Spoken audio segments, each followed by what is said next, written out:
Hi there, I'm Dr. Myrdalis Diaz-Ramirez, and this is the Design Your Physician Life podcast. Welcome to this episode brought to you by our Maxillary Mastermind, personal and professional development program for physicians. Today, we have a very special guest, Dr. David Ye. We have a great conversation with Dr. Ye about the basics of a financial health checkup. Are you ready? Let's go. Welcome to the Design Your Physician Life podcast, where you will get excited about being a physician. Learn the tools that can help boost your success and great tips from successful doctors. Join us to unlock the keys to an amazing physician life. And now, here's your host, Dr. Myrdalis Diaz-Ramirez.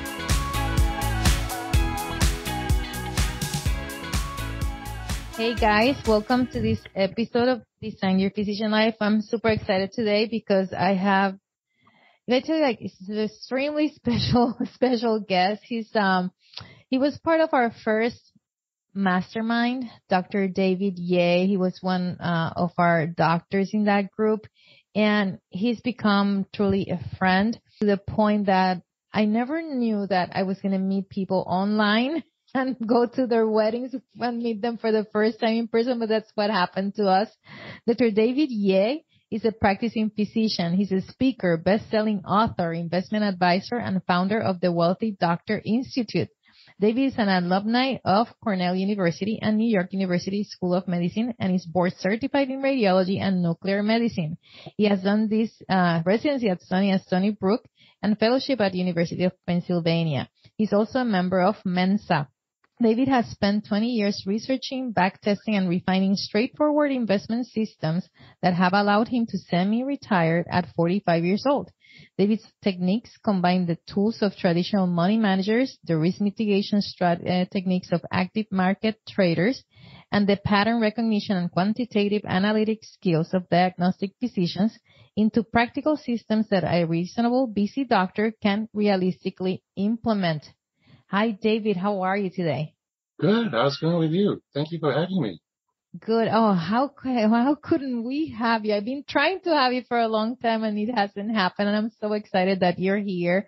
You're a friend and wonderful, amazing person. And I have to tell you that one of the best teachers we've had, coaches in our mastermind. So thank you for being here. Oh, thank you. That's high praise because you have a really high standard that you set for your mastermind. So I've been really impressed with what you've been doing. Thank you. Let's talk about, before we get into all this money and masterminding and all these things for the busy doctors, I just want to get to the story of who decided to be a doctor. Was it like a child, boy, David, or was it a teenage David or college? What happened? How did you get to choose medicine and much, like nuclear medicine? Sure. Well, I grew up with a father as a doctor. And so I grew up with him. He was a professor. He often made slides for his presentations, posters for his medical society meetings. And I like to say that I made an independent choice when I went to college. But I think back of my mind, I kind of knew I was going to go into medicine. So it's called Inception. It's called, and it's probably no coincidence that my brother went to medicine as well. And we came from a 5-generation history of physicians. So it was probably just something that was traditional. I'm using air quotes traditional just because in our culture here in the U.S., we like to think that we're independent. And I like to think that I made my choices for independent reasons. And when I was in college, I did a lot of soul searching. I was part of this program where I didn't need to have some kind of major to graduate because in this program, I just had to make sure that I had to have some kind of central question I wanted to answer, some kind of thesis or project to make sure that I actually learned something. And so I chose to explore the secret of life. And they accepted Did you find it? Did you discover? Well, it wasn't so much discovery as much as it was exploration because it's obviously a multidisciplinary look at life. There's so many ways of looking at life from philosophical standpoint, from a biochemical standpoint, from religious standpoints and things like that. And it was just my excuse to take any interesting class I wanted to take with the central concept in mind. And so having done all this, it was a next step to just go to exploring the secret of human life. And that's what led me to med school. Yeah, and after that in med school, I was one of those lucky people who just loved everything that I was doing. You know, I loved the medicine, the surgery, the pediatrics. And I discovered that, you know, everyone had to consult radiology. And that was kind of neat because, you know, except maybe dermatology, but even psychiatry had to consult radiology. And it was like, yeah, if I wanted to keep up to date on medicine in general, radiology was probably the place to go. And so it was kind of a difficult decision in a way because in a way I went into medical school wanting to help people one-on-one. At least that's kind of what I imagined. But then again, with radiology, I had all these big cool tools, you know, these toys that we can use to scan people and things like that. And back then we didn't even have PACs or anything. We just had these big machines. But even then it was still amazing just being able to use technology in this way to merge, you know, I was a techno geek at that time as well. So just merging two main interests together into something that I thought was amazing. And of course, nuclear medicine, that was, I guess, another way also. I've always been kind of I don't want to say rebel, but, you know, something that most people don't do. Like, for instance, in med school, a lot of people went to, of course, family practice. A lot of people, surprisingly, now we went to orthopedics, but very few people went to radiology. And then in radiology, most people want to go into something sexy like neuroradiology or musculoskeletal radiology or body imaging. And the orphan radiology sections like nuclear medicine and ultrasound, you know, very few people went. But I saw the potential in there and I just loved that. So I went into nuclear medicine. That's amazing. I have to tell, like, radiology, I knew of radiologists who would have, talking about sexy, I think radiology was sexy because you would hear of these stories when physicians were doing, reading their images in their yacht, you know, and that was sexy. Having the monitors in their yacht and just not having to see patients in person. That I think that was a little bit, you know, attractive from radiology. But yeah, I mean, way back when my dad was first a radiologist, this was back in 1970s. It was easy enough, or, you know, air quotes again, easy enough that people who, when they were on call, for instance, they didn't have that many things to do. They came in, read a few films or things like that. And when I first semi-retired, I thought, you know, maybe I can do something, you know, air quotes again, easy by, you know, being able to read cases on the beach or whatever, as long as I had the dark room, because, you know, radiology obviously light is the enemy.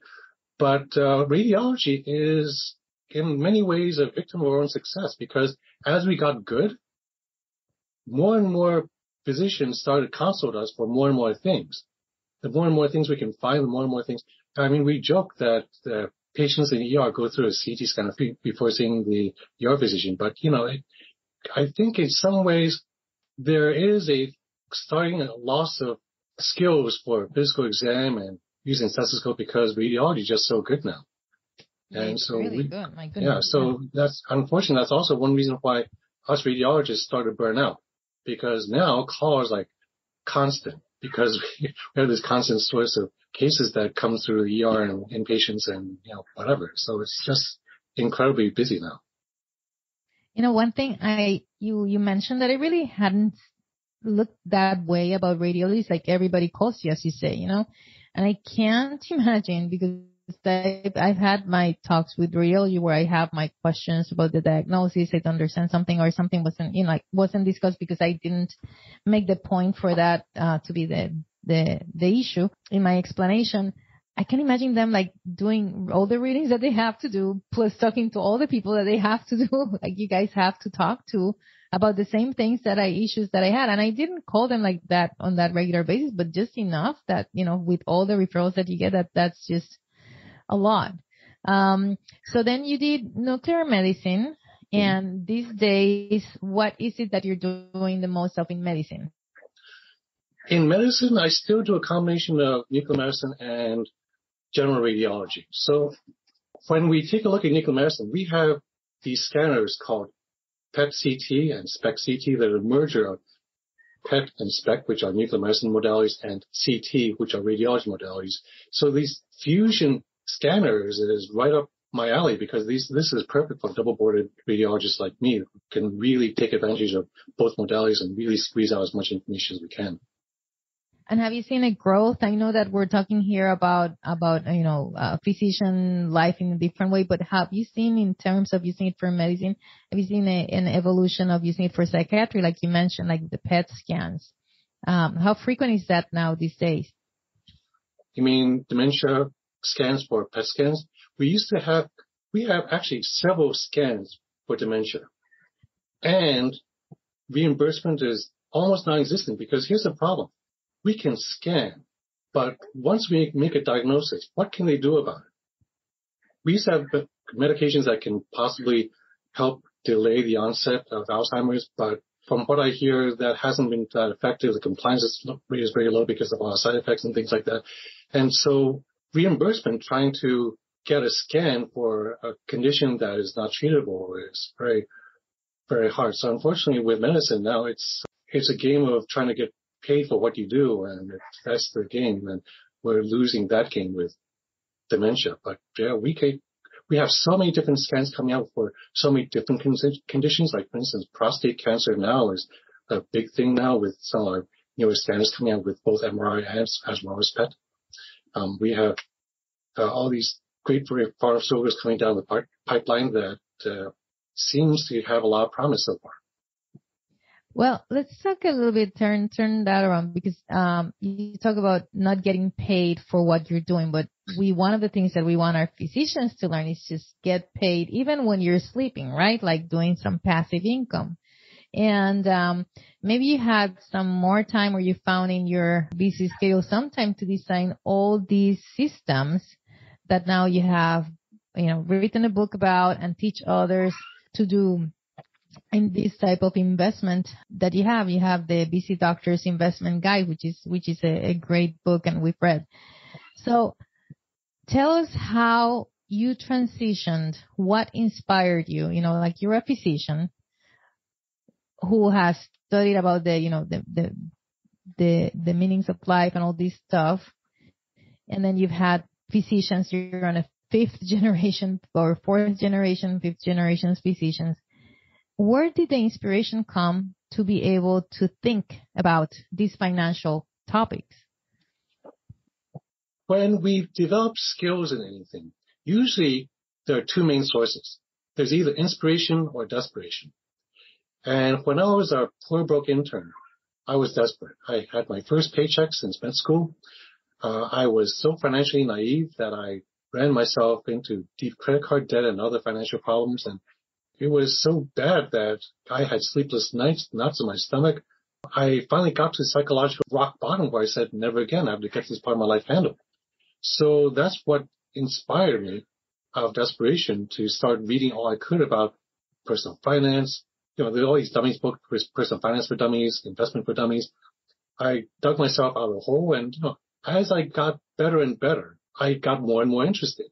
So when I was learning how to invest, I was also looking at, for instance, there was this video course on options trading. At that time, I didn't know the difference between investing and trading. I just thought these are just ways to help us make money. And so there were concepts in these courses that I applied to my investing, and then I put together systems, because I found out very quickly that when we invest, having a systematic approach, just like how we have in medicine, systematically looking at patients and problems, makes a huge difference. And there was one time when I was maybe tracking 14 or 15 different systems, both live and paper trades, just to see how they would work, just to see if they do work, great. If they don't work, was it because the system had a problem? Was it because I myself psychologically had some kind of, just didn't work for me? And eventually I narrowed down those systems to just a few that work more consistently. And that's why I wrote my book. So you're a fifth generation physician. Yeah. What happened with the other doctors? They didn't tell you their secrets, their financial secrets, that you were suffering so much as an intern? You were desperate as an intern? They didn't tell you? Or was it change in medicine? Well, if you're talking about my ancestors, occasionally there would be one ancestor who did well, but we all thought he was either a genius in that particular area or something, but no one really asked questions about, gee, how can I do this too? And I think this is something about life in general, that we aren't taught whatever's not taught in school, we're not taught to ask, how do we do this? And this could be anything. This could be about investing. This could be about dating. This could be about personal development. I mean, these are things, unless we somehow formalize in school, we don't really think to ask. And so once I got desperate and learned this stuff, and then when I suddenly retired, to some physicians' credit, they did start asking me how the heck I managed to do this. And I don't know how serious they were, but I was seriously trying to teach them, well, this is how I invest. And when I taught them, I thought what I was doing was very, very simple.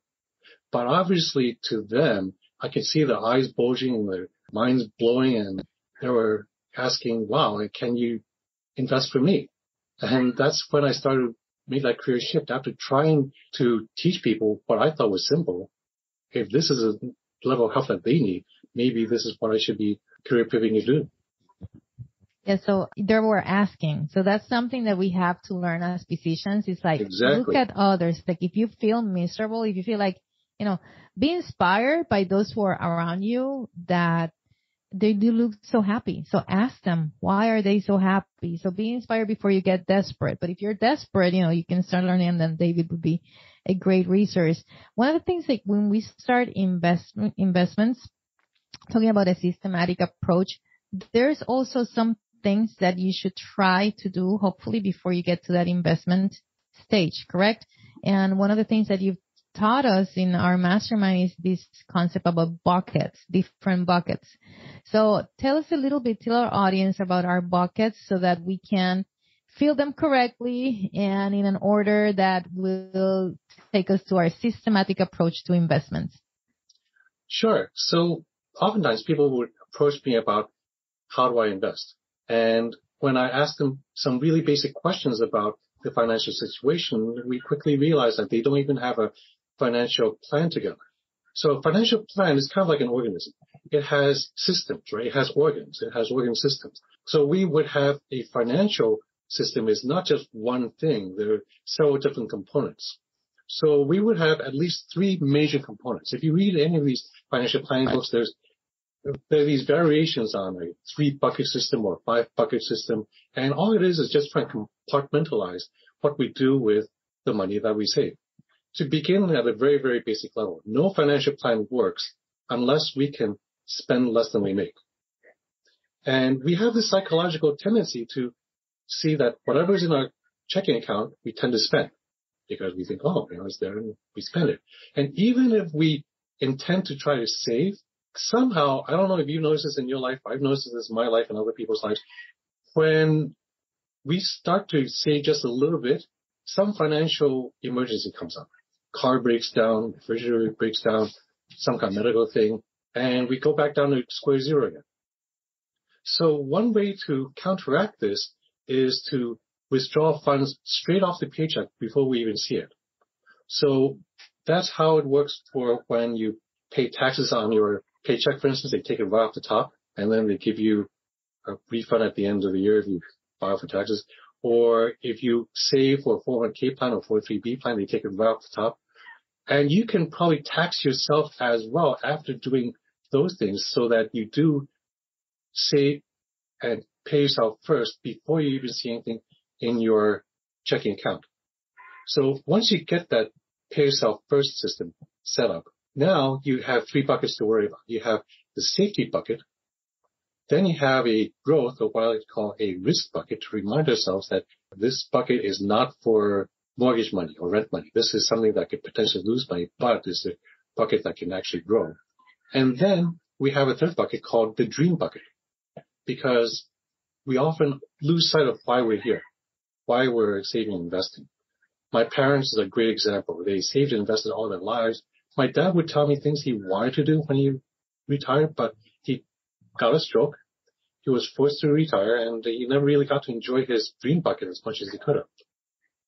On the other hand, we all know colleagues who probably spent everything they make, and they live in a dream bucket. That's not good either. So having at least those 3 buckets is a great place to start, and then each bucket we can compartmentalize even more. Yes, that's so first you're paying yourself first.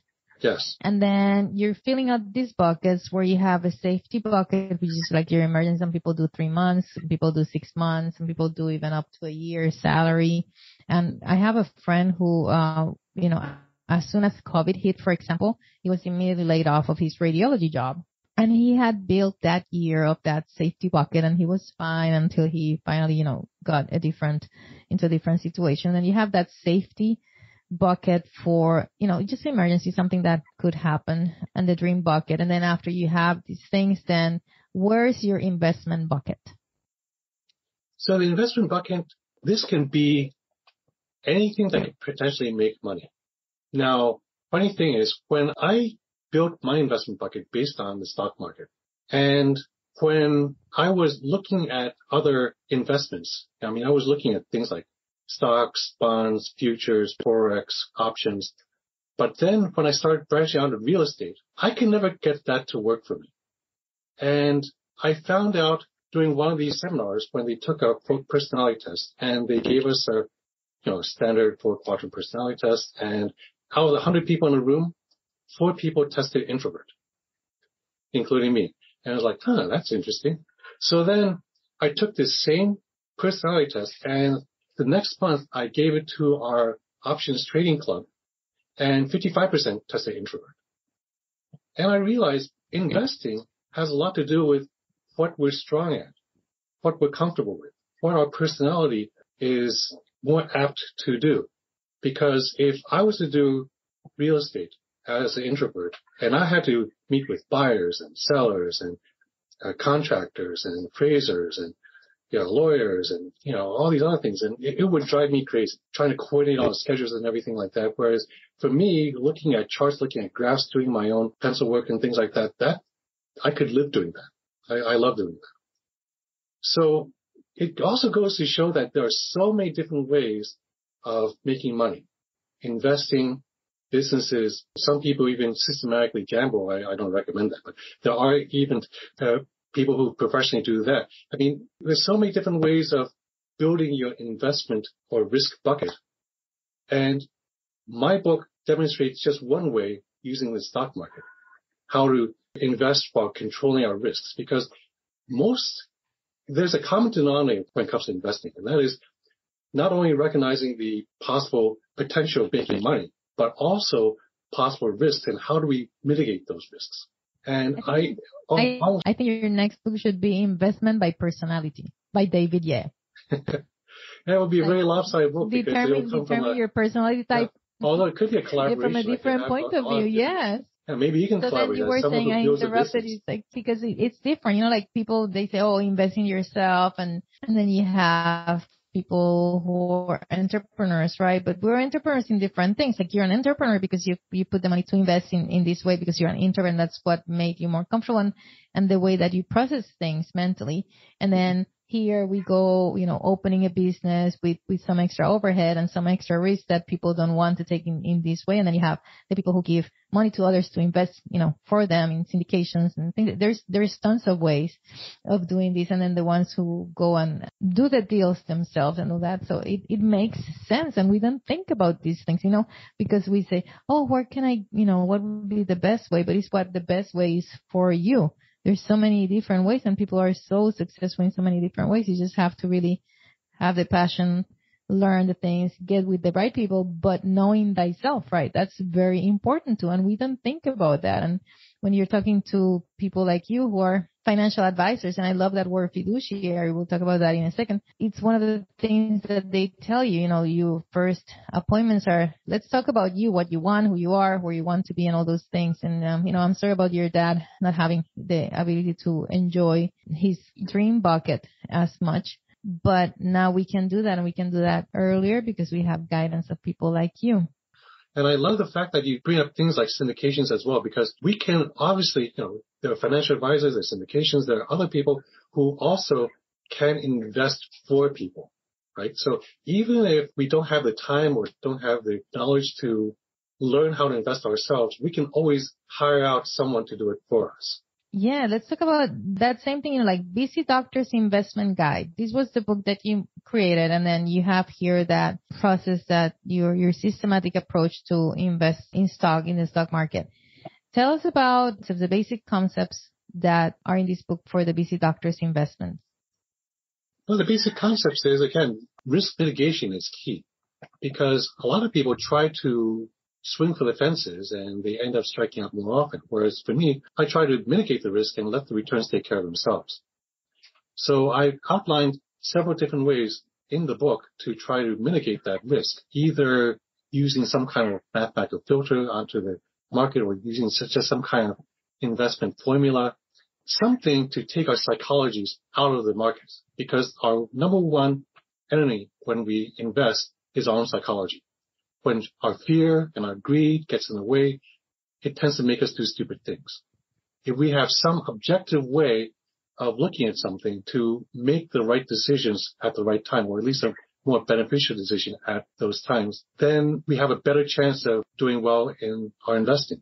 So we're basically changing fear and greed for objectivity, right? And that's something that we see, like, for example, when people are like, you graduate medicine and then, oh, you want to get into the big house, the big car, and all these things that really are not going with these things. We have like, we don't think about the buckets, how to fill them, how those things are going to be more of liabilities. We just want to feel good, like give ourselves a price, but we don't understand or realize necessarily what the cost of that price is going to be long term, and how our lives are going to be affected. So it's not fear at that point or greed. It's like that desire to have something good without really understanding the consequences of having that big house or that big car because of the lack of financial education that we don't have that. Most of us haven't had that in medical school. Now they're catching up a little bit.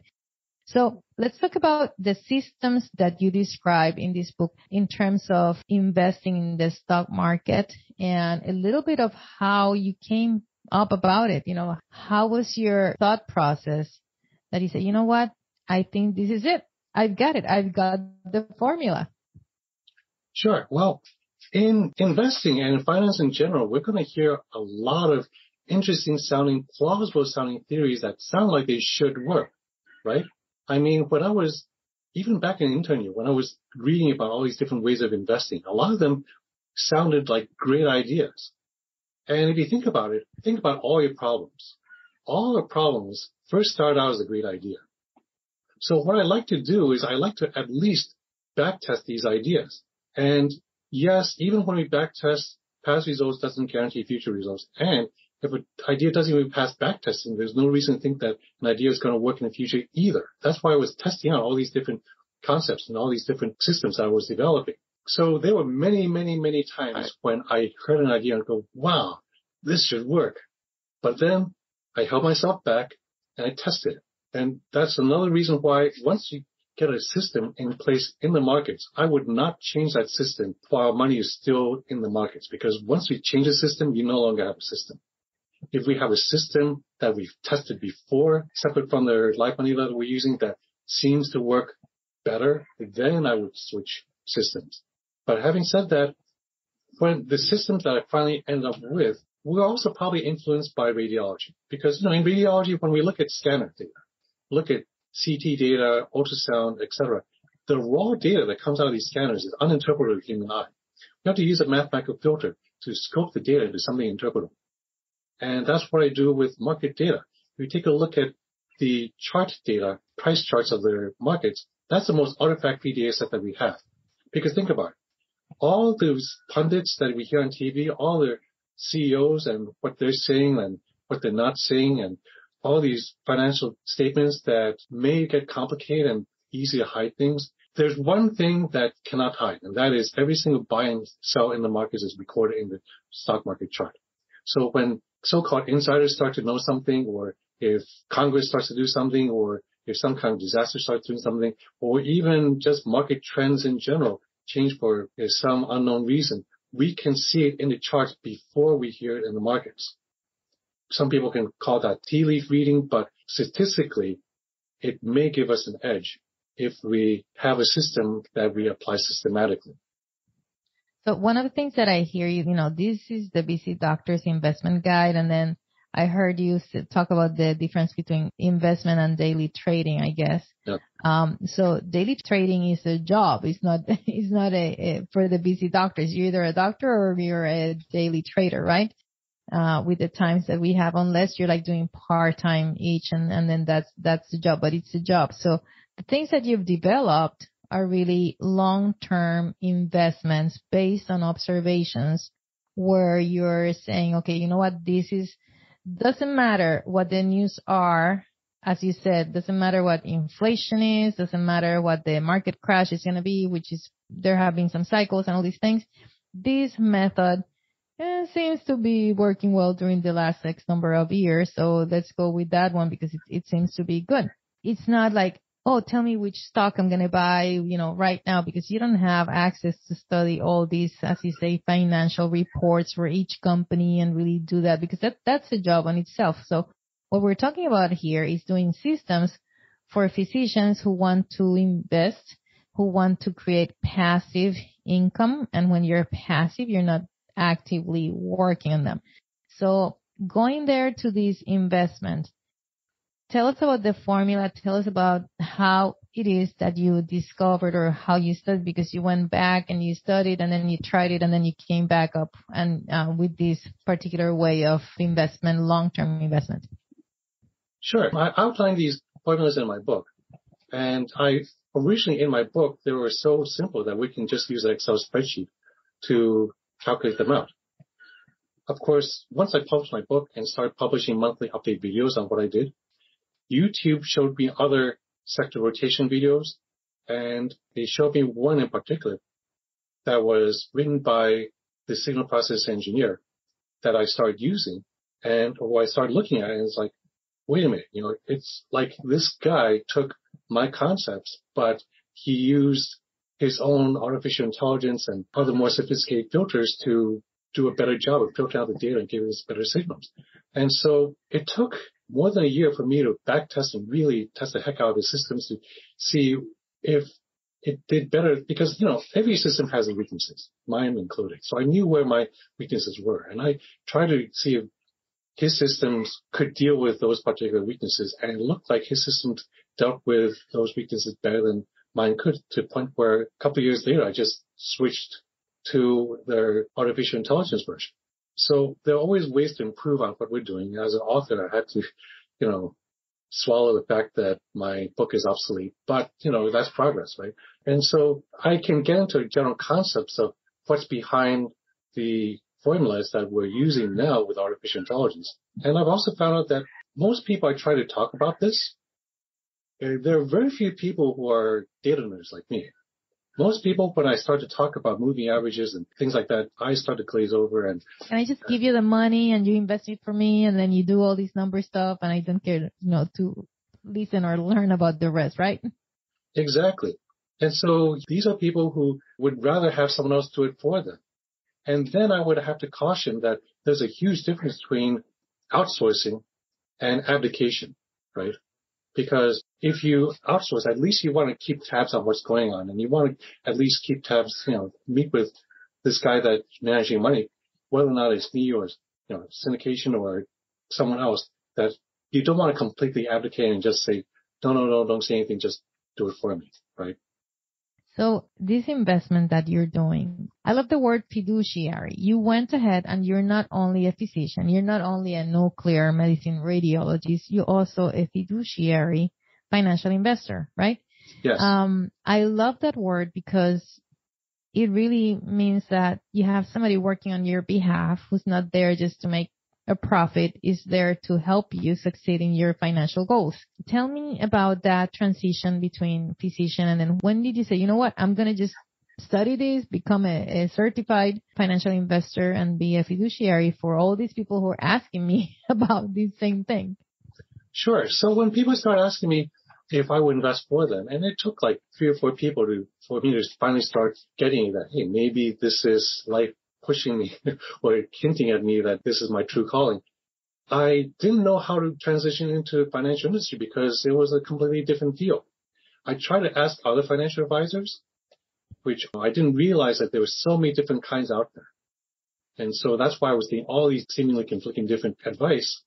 until I found out that there are advisors who represent the firm and there are advisors who represent the client. And so by far, like 93% of the people out there, there are advisors who represent the firm. They sell house products that may give them more commissions than if they sold some kind of low-cost product, whereas just 7% of advisors out there are true fiduciaries where they have the client's best interests above their own. And this is a legal standard. It's not just a hypothetical standard. So when we become a fiduciary, we have to obviously pass a certain licensing. We pass a Series 65 where we represent the client. And then just to make the waters a little bit more muddy, there are some people who are duly registered. They have both the Series 65 and Series 7, let's say. So they are licensed to represent the client and represent the firm. And if you can see the conflict of interest there already, that's where the water gets a little bit muddy. I first heard about the fiduciary. It's like, yeah, that's what I want to be. Because yes, it's a legal standard. That means there's liability. And, as physicians, we're used to taking on liability when we're dealing with patients. And I chose to want to serve the client above the firm. So that's how I chose fiduciary. So now you're a fiduciary and I want you to help me invest with this method of investment in the stock market. What happens? I call, hey, David, I want to do this process with you. What happens during that first few visits? And then what do you explain to the clients about how the system works? All right. So what I do is obviously I need to get information about the client, where they are, what their risk levels are, what their dreams are, what their struggles are. And this way we can make sure and, where their current financial plan is and see if we can restructure the financial plan into something that, again, has more components that are working for them. And this way we can have different ways to deal with each component. So there are different ways to deal with a safety bucket, for instance, than have a risk bucket. And then after that, then I would suggest ways that we can deal with each of these components. And then that's where client education comes along. Because sometimes I would suggest something that they would not understand. And if they do not understand it, I wouldn't have the comfort level to implement it for them unless they actually did understand it. Otherwise, I would have to do something that they would be able to understand as well. But in general, most people are willing to learn at least enough to do even a basic risk mitigation strategy for them. And I also explained that as a fiduciary, because they have accounts that I manage, these are accounts that I cannot touch. They're custodian with a broker-dealer, such as TD Ameritrade. So they can log in, look at their accounts whenever they want. They can take money out whenever they want. I'm not someone who you gave money to and run away with. There's a system in place so that as a fiduciary, there are certain boundaries of what I cannot do with someone else's funds. And then we have periodic meetings to make sure that we understand what's going on, why the funds did what they did during the time between we met, and what we need to do going forward. So if we decide, okay, you know what? I want my money. I understand some of this system and I want to invest in this system of the stock market. What characteristics does this particular system have that no other ones that you've seen for yourself, that you have decided to use this one because it has these characteristics? One is probably like predictable for so many years, right? What have you seen? Well, I wouldn't say predictable. I would say consistent. Consistent, yes. And part of the consistency comes from having an exit strategy.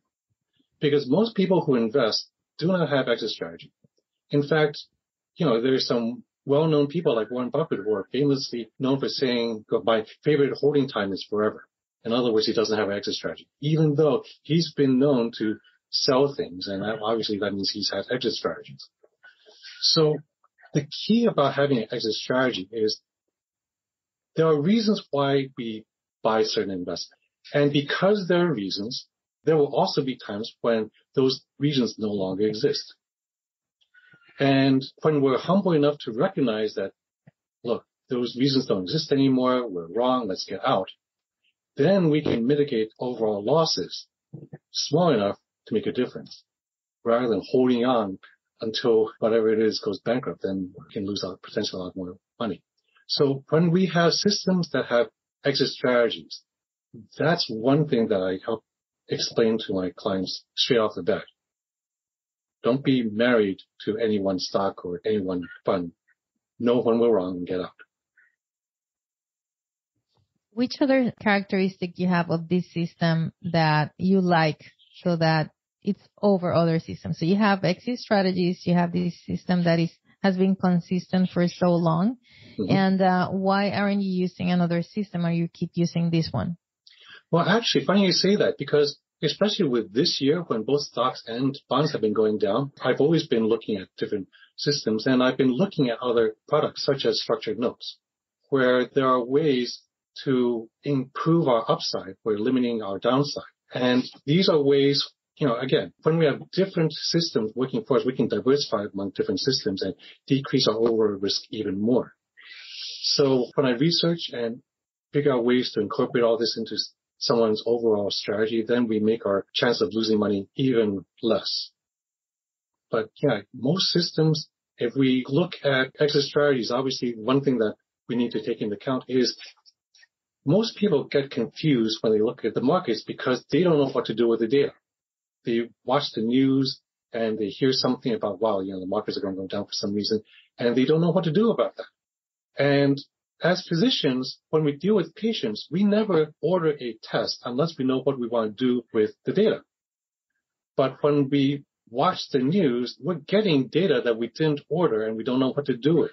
And that's why a lot of people get this fear and maybe greed, depending on what the nature of that news. And unfortunately, the news is built to stimulate our limbic system. They have provocative headlines and data that are meant to stir up our emotions. And as a result, that it does not serve us as investors. That's why when we have a system, we know what we're looking at and when to look at before we decide when we're going to be triggering our exit strategy.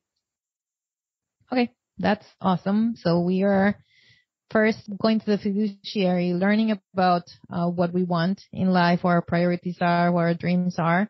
We learn about different systems to diversify and having exit strategies to each of them, right? And then reviewing regularly what we are investing, where we're putting our monies in. And one of the things that I think is important too is you have to interview the person that you're working with. Like, there's physicians, you're not gonna get them to your primary because you just don't get along. You don't see the way they see. So fiduciaries are gonna be the same way, because they're gonna be taking care of your money. You're gonna be meeting with them hopefully regularly to see how things are, so that you can adjust and make, any changes needed. And then it's great that you have these people. I remember when I went, to the new hospital, you're the new doctor in the hospital, and then you have all these dinners and people come, and then there's a bunch of from X and Y company, and then you have these financial investors, and we've met with them, and we've made the mistakes a few years back for a long time of going and falling for it because we didn't understand, and that's the first phase. And if the hospital is putting them there, then they might be good, right? Like, you're trusting them to know, but probably they don't know either. And I truly, on my own, in all these experiences, really never encountered a real fiduciary. Everybody was selling a product. And when you find these products from these companies, very famous names, like wonderful names, they're all over the place. Everybody knows who they are. But the truth is that they're selling for themselves. So as a physician who wants to really maximize, there's different levels of investment, and they might have some products that are wonderful, but they might not necessarily be the best product for you at the time. And you don't know that unless you have somebody who can take a look at not only the products from that company, but products from different companies, and seeing things that are branded and non-branded, and guide you. So whoever is listening to this, I encourage you, ask your physicians around and say, who is your fiduciary, until you really find one. And not only you find one who's a fiduciary, but one that you like to work with. And, as you said, like over 90% of the financial advisors are really affiliated with the company. In that way, they're really not true fiduciaries. So there's a lot of work that we have to do looking for one. But once you find one, it's like, you know what? This is really, really great. It helps you align your finances and allows you to accommodate things in the buckets in the right order. And we have a few minutes left. One of the things that I love when you teach us in our mastermind about the buckets is the order on how to use the buckets. And you give this example of two ladies who have like, they start with exactly the same amount of money and they encounter some issues in the way, but then they use the buckets differently. And at the end, there's one that has way more money than the other one. Can you give us a little bit of a review of that example? All right. It's hard to review that without actually showing the data. And yes. On a podcast where all you're doing is listen to my voice, let me see if I can illustrate this as much as I can. I was trying to... This is a test. This is a test for you, David. Yay.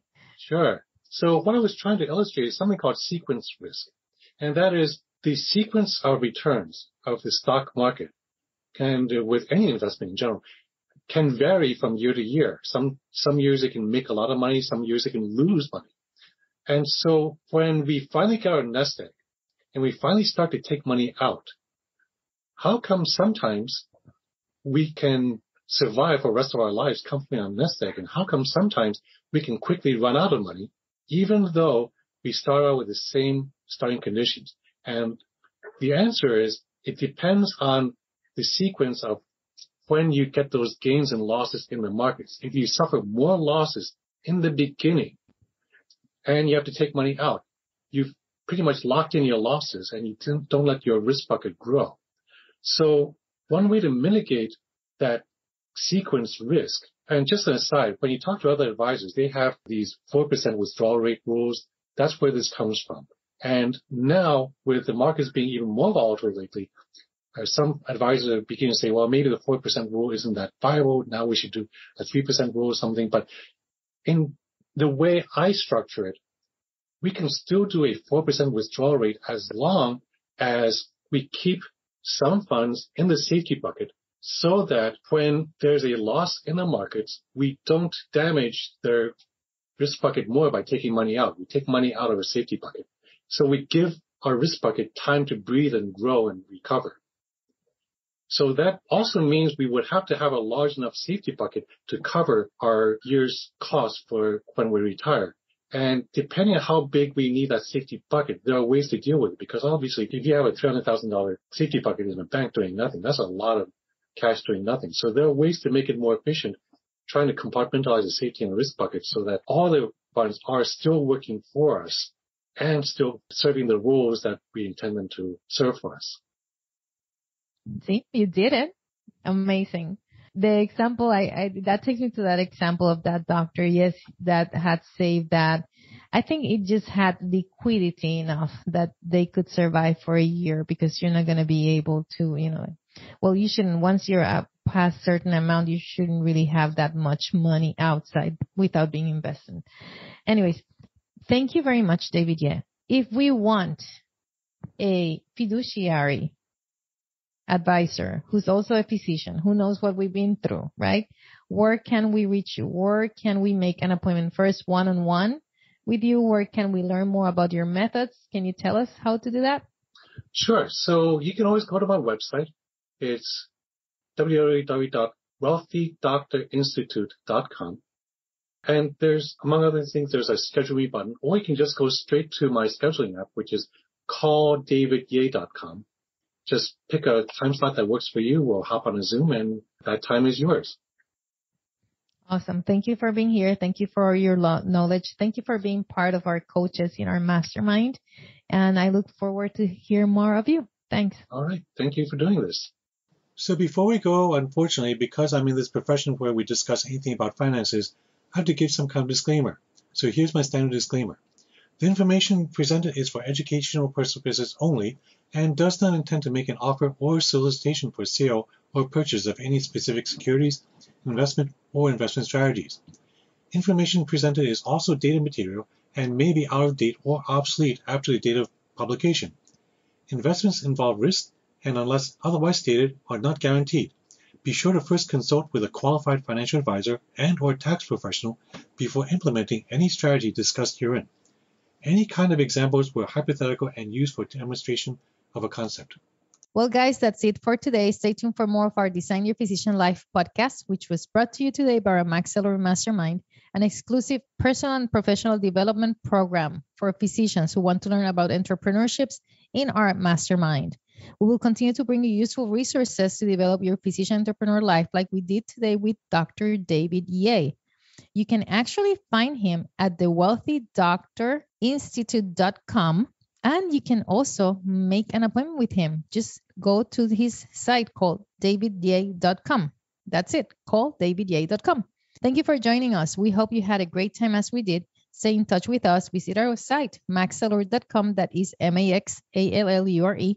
Please share this podcast. Like it, subscribe, give us 5 stars. We'll see you later.